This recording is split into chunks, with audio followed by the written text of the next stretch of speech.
Hey everyone, welcome back to Engelbard Gaming. You guys definitely seem to like it when I cover X68000 games, so here's some more of that. The X68K has a reputation for near-perfect arcade ports. If you've been a fan of the channel for a while, I've showed you a fair amount of its good stuff over the years, and I'll show you a bunch more. But today, we're going to look in the other direction. What arcade games were ported to the X68000 that maybe didn't come out so great? We'll check out 5 of those right now. Just one quick note, I'm only going to include one Sega game here because I did a video on their entire library a few years ago. Oh, and for the one person who wasn't happy that I made a few points and comparisons about Sega in my last X68000 video, and who is probably already blowing his stack because I've mentioned Sega at the beginning of this one, don't worry, there'll be plenty of for you. Nobody will take away your precious Sega. Alright already, let's get on with it. Here's the arcade version of Chase HQ. It's a Taito classic. It's like Taito asked the question, what if Outrun, but you ram criminals? This game had built-in scaling hardware, and it ran fairly smoothly as far as scaling arcade titles went back in the day. Taito was probably number 2 in the arcade in the late 80s and early 90s when it came to scaling titles. Who was number 1? For my big fan? That's right, Sega. Personally, I always thought Chase HQ was just okay. I didn't dislike it, but it was never one of my favorites. I played it every now and then back in the day, it just never excited me. Now Chase HQ also got a plethora of ports to home systems that range from pretty good to absolute garbage. So what about the Sharp X68000 version? Well, you can probably guess where it mainly falls from the title of the video, but let's look at it together. Here's Chase HQ on the Sharp X68000, and as you can see, it ain't pretty. Chase HQ on this platform is kind of a train wreck. If you're wondering why, or you're about to type an angry comment to me about how I'm being unfair, hold up and I'll explain. The X68000 had a lot of power when it came to two-dimensional games. It could do a bunch of tile map and bitmap background layers, could handle 128 sprites on screen, and throw around a whole bunch of colors at once. But what the computer did not have was any hardware scaling chips inside it at all. So games like this would have to be created in the same way that you'd make them for a system like the Genesis or Super Nintendo. And don't Mode 7 me with that Mode 7 stuff either. Mode 7 on the SNES only dealt with transforming a single tile layer background. The SNES did not have built-in sprite scaling hardware. In fact, it would not get any sprite scaling hardware except in a few games that used the Super FX2 chip. Anyway, back on point here. The question becomes, was this version of Chase HQ good for when it came out in 1992? And the answer to that is... no. There were better driving and racing experiences on the platform long before this came out. So X68000 fans were definitely let down by this one. And if you want to see an example of a superscalar type game done well on the system, just look at Thunderblade or even Super Hang-On. Here's a quick glance at how the two versions compare, although you hardly need a side-by-side for this one, so I'll keep it short.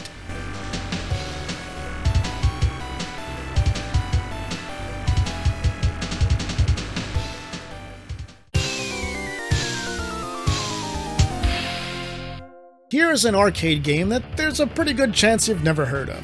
This is the arcade version of Mahou Daisakusen. If you do know this game, you might know it by its US name of Sorcerer Striker. And I'll give you the gist. This is the first overhead vertical scrolling shooter from Razen, a company primarily founded by former members of Compile, the folks behind the Alesta series and Puyo Puyo. For a debut game, it's okay. It's a bit unremarkable and a little too familiar. It takes a lot of the basic Alesta play mechanics and puts them into a new setting. You collect P tokens sort of like you would in the Alesta games. The more you get, the more your main weapon powers up. You also have a secondary weapon, and there's a few different ones, and they can each be powered up twice. In this game, you also get bombs, which was very common in vertical arcade overhead shooters. Now, this game had a sequel, which was in the arcade and on the Saturn, and it was called Shippu Mahou Daisakusen. Now, the arcade version also showed up in the West as Kingdom Grand Prix. And there was even a third game in the series, known as Great Mahou Daisakusen, which was known in the West as Demahou. You might think a port of a vertical 16-bit shooter on the mighty X68000 will be a slam dunk. If you think that, well, you're wrong! This came out for the X68000 in 1994, a year after the arcade version. There's also an FM Towns port that we'll maybe look at another time. The X68000 version was ported by Electronic Arts Victor, and they could have done better, I'm sure you'll agree. Just to cover what's included in the game, you have a few different screen modes, a few different sound modes, and gameplay is pretty authentic. But this game has some of the worst slowdown and flicker I've ever seen in a commercial X68000 release. If you're playing this on an X68000 with a standard 10MHz 68000 CPU, Mahou here is a disaster. I guess on the plus side, it can help you get good at the game since it's constantly in slow motion, but personally I found it unbearable to play after a while. You also do need 2MB of RAM in your machine to play this. Now, if you were using this in a X68000 with a 16MHz CPU, things would be improved a little. Here's what it looks like in that circumstance. Now, if you can stand playing through this one, you've got more fortitude than I do. I was practically yawning my way through this play session getting this recorded, and I stopped at level 4 when I just couldn't take it anymore. On a 25Hz machine, you'll see that it's improved a little further, but it still is never good. It's really a shame this one came out this way. The old X was definitely capable of better.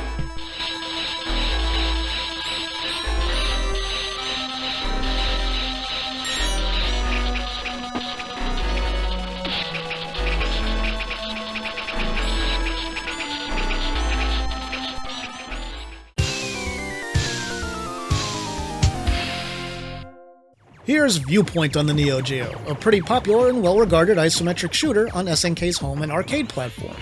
Viewpoint was pretty impressive on the Neo Geo back in its day.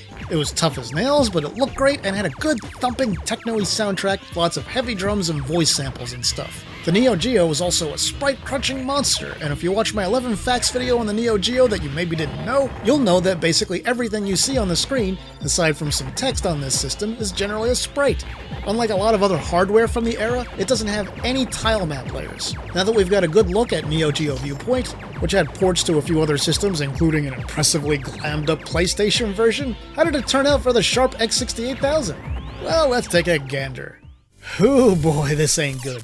The first thing that hit me were the surprisingly scaled-back visuals. This version is a lot less colorful than the Neo Geo original, and the music is especially weak and lifeless compared to the Neo Geo version.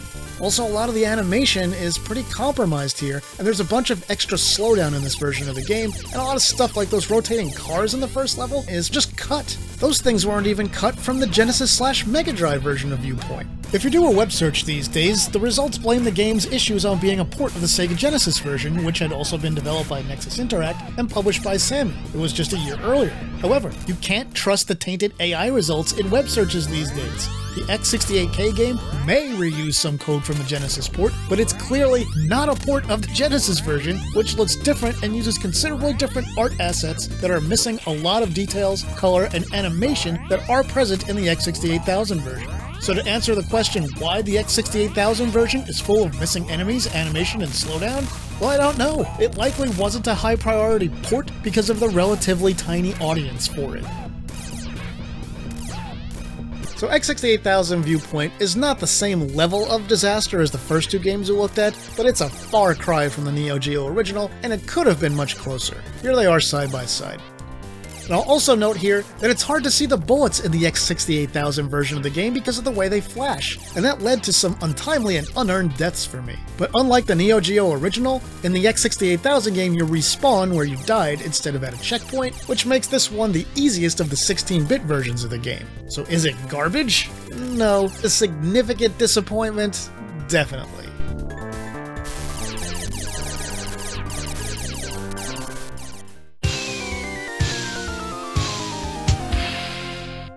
Next up, let's take a look at arcade Fatal Fury, the earliest fighting game on SNK's Neo Geo platform. The man in charge of developing this game was Takashi Nishiyama, who was also the development lead on the original Street Fighter from Capcom, making this game sort of like a step-sibling to Capcom's Mighty Classic series. I'm gonna make a bunch of you angry right now and tell you that I don't much care for the original Fatal Fury.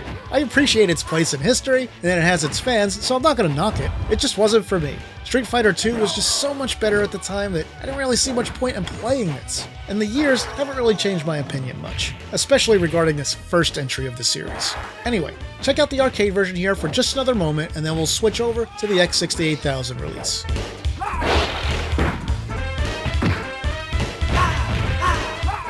Alrighty, here's Fatal Fury on the good old Sharp X68000 released in 1993 on 3 floppy disks. I couldn't find any other video modes for this one, so it looks like we have to deal with this horizontal stretching that you're seeing. I quintuple checked every instance I could of this game running on real hardware, and every other video I saw had it stretched just like this. So if you are experienced with this version of the game and know it's capable of running in another video mode, let me know in the comments. I definitely couldn't find it in the options or when doing my research on this one. Other than the stretched image, visually, this one is pretty good. Now, the FM music in X68K Fatal Fury is not as nice or as full sounding as in the Neo Geo original. It's not terrible, but it's a noticeable step down. But bigger than graphical or audio differences are the controls. Neo Geo Fatal Fury used 3 buttons, and standard X68000 controllers only had 2 buttons, so you lose the dedicated throw button. If you wanted to play this one with a full 3-button gamepad experience, you needed to use an adapter like the one that came with Atomic Runner Chelnov on the system, which allowed you to use Mega Drive gamepads, or you could use another supported multi-button controller. Of course, if you're a monster that likes to play these kinds of games on a keyboard to get all 3 action buttons on separate keys, well, you could do that too. On the gameplay front, Fatal Fury here is mostly okay, but the stretched image has the effect of reducing the size of the playfield, which makes this version feel a bit more claustrophobic, and the control response time feels like it could be better as well. So we'll look at these two versions together now, and you might be wondering, hey, what's the deal with that stretching anyway? Well, it looks to me like the game is running in a 256 pixel wide resolution, but still using the arcade art assets, which would have been created for a resolution that was 320 pixels wide. So if you keep the same vertical resolution for the screen, and use the same graphics crafted for a wider screen, well, everything's going to look wider in lower resolution. This is the same effect we would see when native Genesis titles, like Mickey Mania, were then ported to the Super Nintendo. You just ended up with everything looking a bit stretched and weird, so that's why it's happened. I just don't know why they were using such a low resolution mode on the X68000.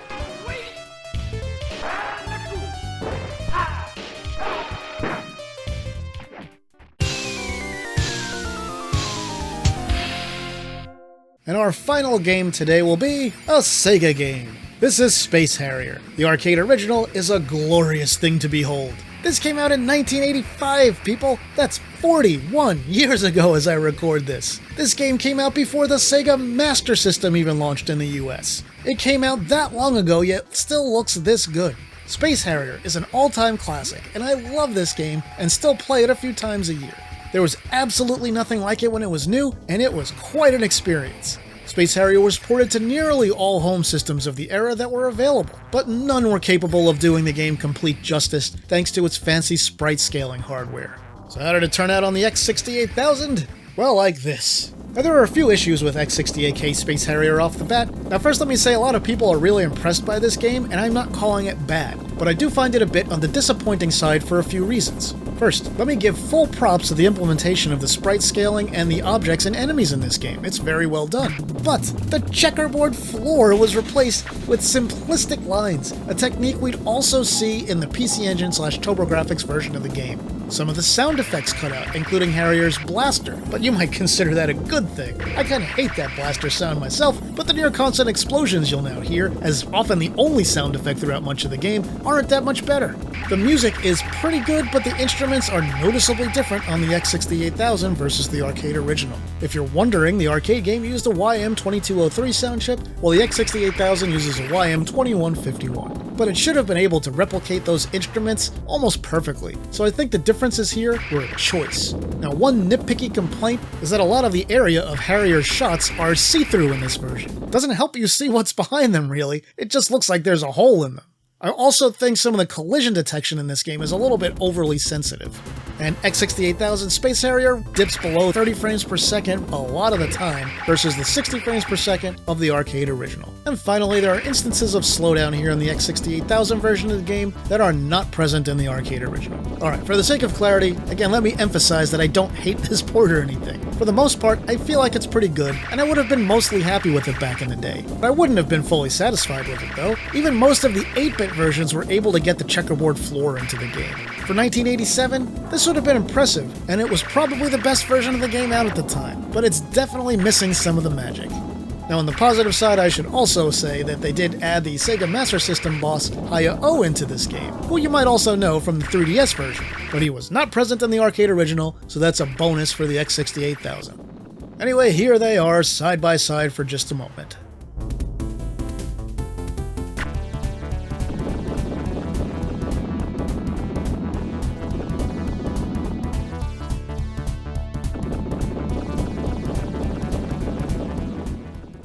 Okay, so there we are, folks. 5 arcade ports for the X68000 that missed the mark in one way or another. Don't worry, the computer is still great and had some really impressive arcade ports, but they can't all be hits. Next time I cover this computer, I'll show you more good stuff. There are also a few more rough ones out there though, and I'll take a look at those down the road. I didn't want to waste them all in a single video. So now it's your turn. What arcade ports for the X68000 did you find disappointing for the hardware? Do you think I'm nuts and hate my choices? Should I have mentioned Sega a few dozen more times? Tell me all about it in the comments. That'll do it for this video, my retro gaming friends. If you enjoyed the video, please like and share it online somewhere. If you haven't yet, please subscribe to my channel and hit the notification bell so you'll never miss any of my videos. If you want to support the work that I do here, you can do that on Patreon, Ko-fi, or right here on YouTube through things like Super Thanks and channel memberships. With that, I'll say thanks for watching, and see me later.